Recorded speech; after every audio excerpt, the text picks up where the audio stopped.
We've been fielding a lot of questions lately on radon gas.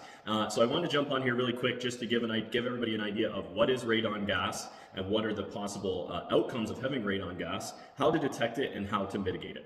First of all, what is radon gas? Well, it's a smellless, tasteless, natural gas that lives in the earth, that comes out of the earth, that can make its way into your house. And actually, every single house, what I've come to understand is that every single house does have some level of radon in it. But you get over to a certain point where it becomes unhealthy, and it's actually really, really important because it's the second leading cause of lung cancer in North America right now.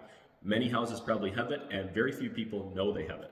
So how do we detect it? What I've been recommending to customers and anybody who has asked us is the AirThings View Plus. It's about a $300 air quality detection system. It kind of looks like a thermostat or something, and you can mount it to your wall or put it in a closet or in the basement out of sight if you want. It does detect a few other things as well. Radon, particulate matter, CO2, humidity, temperature, VOCs, and then air pressure. So it does a whole bunch of things. And basically you just put this in your house and it will tell you whether or not you have a certain amount of radon, whether or not that radon or other things is potentially dangerous.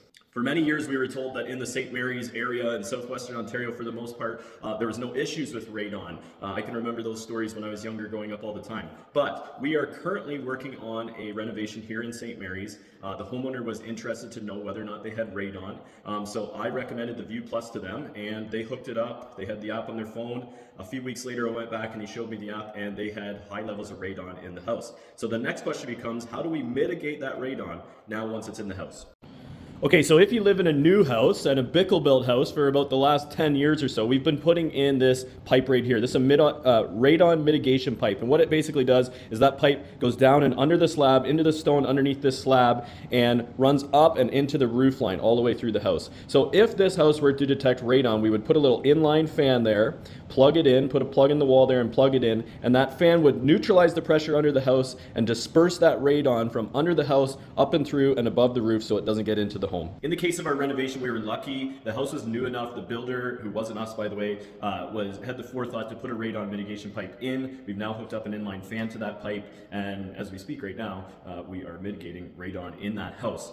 There's some other ways to mitigate radon from getting in the house to begin with. I'll go into that in a separate video, but what I would say is, in general, you want to be aware of radon. There has been some changes in the Ontario Building Code that are addressing radon. It is becoming more and more relevant, and if you want to know, you need to get a detection device. So I'm not getting paid for this in any way. I just want our followers and everybody in the province to be safe.